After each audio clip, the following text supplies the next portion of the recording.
Ahora ofrecer la palabra a los miembros del Consejo que deseen formular declaraciones. Me permito ofrecerle la palabra a la distinguida representante de los Estados Unidos.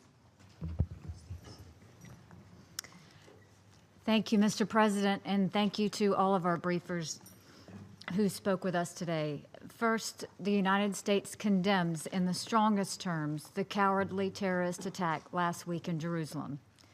This stabbing attack left one Israeli border guard dead and wounded several others. We express our deepest sympathies to the victims and their families. The United States reiterates its commitment to stand with Israel against these forces of terror. Hamas is one of these forces of terror that yet again showed its true colors to the world earlier this month. It is a terrorist organization so ruthless that it will not hesitate to put the lives of innocent children on the line. A few weeks ago, UN officials discovered a tunnel underneath two schools run by the UN in Gaza. It was the exact type of tunnel that Hamas has used for years. These tunnels are what Hamas uses to smuggle in the materials they need to make rockets, or to sneak into Israel to attack civilians or kidnap them in the dead of night. Imagine children playing in their schoolyard while Hamas moved explosives underneath their feet. Imagine children trying to learn while a few feet below terrorists might have been crawling toward Israel. All of this happening under a building flying the flag of the United Nations. It's an outrage. But when we consider Hamas and the other terrorist organizations that operate in Gaza, the existence of this tunnel shouldn't be a surprise. This is the way Hamas does business. Tunnels in heavily populated civilian areas are its signature. Hamas hides military infrastructure in and around apartment buildings, hospitals, and as we saw again this month, UN compounds. In this way, Hamas consciously plots and plans to attack civilians, and it uses the cover of civilian buildings to launch those attacks. It is a sick and cynical strategy. There is a terrible humanitarian crisis in Gaza. We remain a strong supporter of Gaza's recovery and reconstruction. I myself was at the Gaza border earlier this month, where Special Coordinator Mladenoff briefed me on the latest chilling developments. What is happening to the people of Gaza is heartbreaking, and it is so preventable. Gaza is prime real estate on the Mediterranean Sea.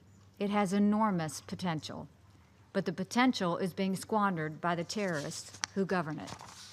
Make no mistake, Israel did not cause the problems in Gaza, even though it is often the usual suspect around here.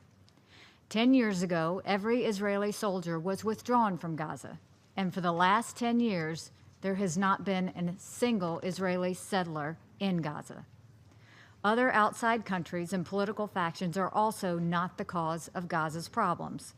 We all would like to see Palestinians in Gaza receive the aid they so desperately need, and we will continue to work to find avenues to get aid safely to them.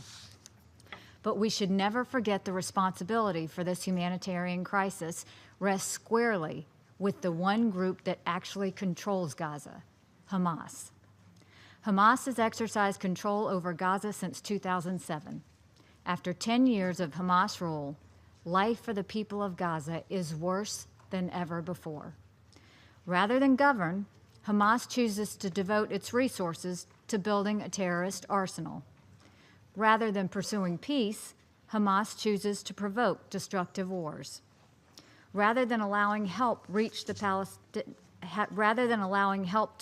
Palestinian people, Hamas chooses to divert untold amounts of aid to feed its military enterprise. I saw how this works firsthand. I walked through one of the terrorist tunnels coming out of the Gaza Strip, which Israel discovered and since secured.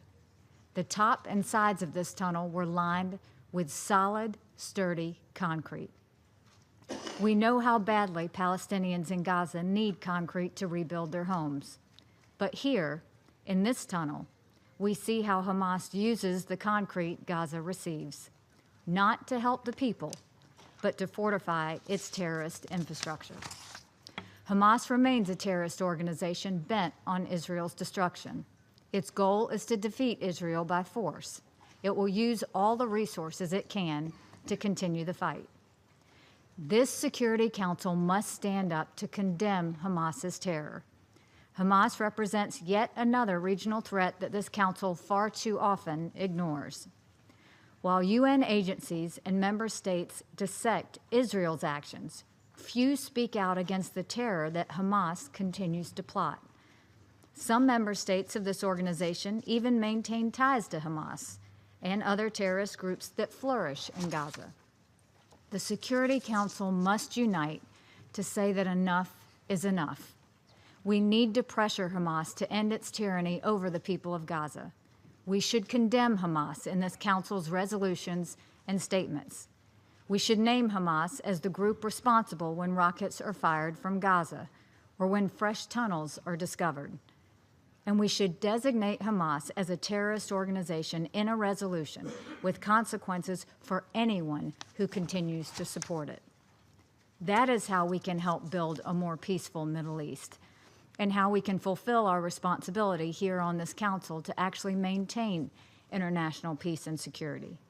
And while we must do whatever we can to ease the suffering of the people in Gaza, we must also recognize that the suffering will not fully be addressed until the terrorists lose their grip on power. So all states have a role to play here. We must do much more to show Hamas that we will never tolerate terrorism. We must show that when Hamas uses homes and schools to hide its terrorist infrastructure, there will be consequences. Those who give Hamas the arms, money, and political support to operate must cease. And if they do not, member states of this United Nations need to come together to put real pressure on supporters of Hamas to stop. Together, we can show Hamas that their terrorist tactics will only lead to more isolation. Together, we can show Hamas that their terrorist tactics will fail. So we should act now, before Hamas puts the people of Gaza at risk again by building more tunnels under their feet.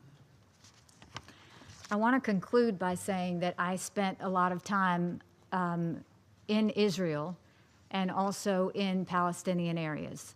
I spoke with leaders of Israel, and I spoke with leaders of the Palestinian leadership as well. I went to UNRWA schools. I went to every border of Israel. I saw the threats. There are threats that completely surround Israel from every single side. This council can go and do the thing it always does, which is pick a side. You can bash Israel, you can bash the Palestinian Authority, and we will get nowhere.